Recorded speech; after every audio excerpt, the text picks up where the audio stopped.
Facial hair remove ചെയ്യുമ്പോൾ കുറച്ച് ശ്രദ്ധിക്കേണ്ട കാര്യം നമുക്ക് നോക്കിയാലോ. ഫേഷ്യൽ ഹെയർ റിമൂവ് ചെയ്യുന്നതിനെക്കാട്ടി മുന്നേ നമ്മൾ ഫേസ് നല്ല വൃത്തി ക്ലെൻസ് ചെയ്തിട്ടുണ്ടായിരിക്കണം. പിന്നെ ഒരിക്കലും ഡ്രൈ സ്കിന്നിൽ ഫേഷ്യൽ ഹെയർ റിമൂവ് ചെയ്യാൻ പാടില്ല. ഇപ്പോൾ ആലോവേര ജെല്ലോ ഓയിലോ അങ്ങനെയൊന്നും യൂസ് ചെയ്യണം. എനിക്ക് സ്യൂട്ടായത് ആലോവേര ജെല്ലാണ്. നിങ്ങൾക്ക് വീട്ടിൽ ആലോവേര ജെല്ലിലെയും വാങ്ങിയ ആലോവേര ജെല്ലായാലും യൂസ് ചെയ്യാം. പിന്നെ ശ്രദ്ധിക്കേണ്ട കാര്യം എന്ന് പറഞ്ഞാൽ ഫേഷ്യൽ ഹെയർ എങ്ങനെയാണോ ഗ്രോ ചെയ്യുന്നത് ആ ഒരു ഡയറക്ഷനിൽ റിമൂവ് ചെയ്യണം.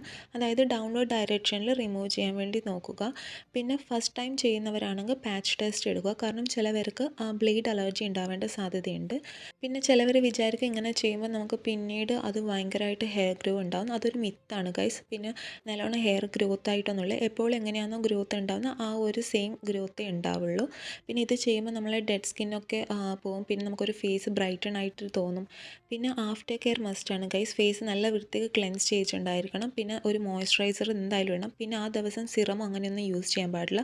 എപ്പോഴും നൈറ്റ് റിമൂവ് ചെയ്യാൻ വേണ്ടി നോക്കുക. അപ്പോൾ അത്രയേ ഉള്ളൂ.